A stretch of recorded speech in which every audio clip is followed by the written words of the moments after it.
तर हा जो आहे ना गळा साधा सिंपलच आहे एकदम, एवढा काही जास्त फॅन्सी नाही आहे. पण हा कस्टमरनंच सांगितला होता असा गळा शिवायला, त्याच्यामुळे मला चला तुमच्यासोबत शेअर करू. तर चला आपण गळा शिवायला सुरुवात करू अगोदर, कारण व्हिडिओ आहे आधीच 3 मिनिटाचा आणि त्याच्यात मग बोलण्यामध्ये जास्त टाईम जर घालविला तर मग बाकीचं मग कायम नाही करत. त्याच्यामुळे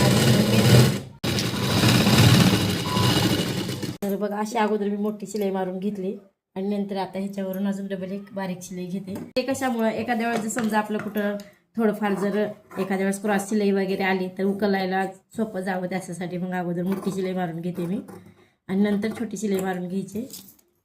मी अगोदर कट करून घेते. अशा आधी कात्र्या मारून घ्यायच्या. असे जर छोट्या छोट्या कोपऱ्याच्या ठिकाणी कात्री मारले ना तर गळा व्यवस्थित निघतो.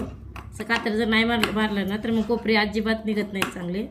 त्याच्यामुळे आणि कोपरे जरा व्यवस्थित कट मारायचे, नाहीतर मग तुम्ही घालचाल जिथं शिलाई मारायची त्याच्या पलीकडंच डबल कुटाणा होतो पुन्हाच्याला आणि एकतर गळा पण मोठा होतो.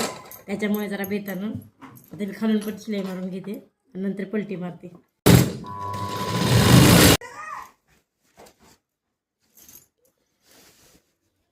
बघा कसं आचार निघले. आता शिवलं ना तर व्यवस्थित दिसतं हे. आता आपण शिवून घेऊ, वरून डापटीप मारून घेऊया. आता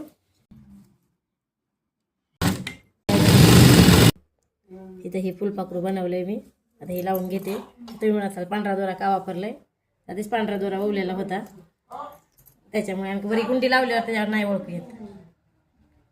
थोडंसं दाखवतो.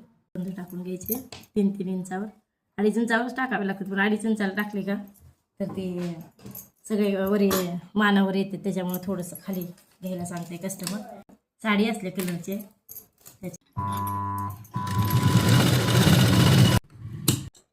तर चला साधा सिंपल आपला ब्लाऊज गळा तयार झालाय आणि लटकन पण कस्टमरनेच सांगितलं होतं. तर चला तुम्हाला ही बटरफ्लायची डिझाईन पाहिजे असेल तर कमेंट करा, म्हणजे मी कमेंटमध्ये दाखवेल तुम्हाला दुसऱ्या व्हिडिओमध्ये. तर चला व्हिडिओ आवडला असेल तर एक लाईक नक्की. व्हिडिओ आवडला असेल लाईक नक्की करा. बाय.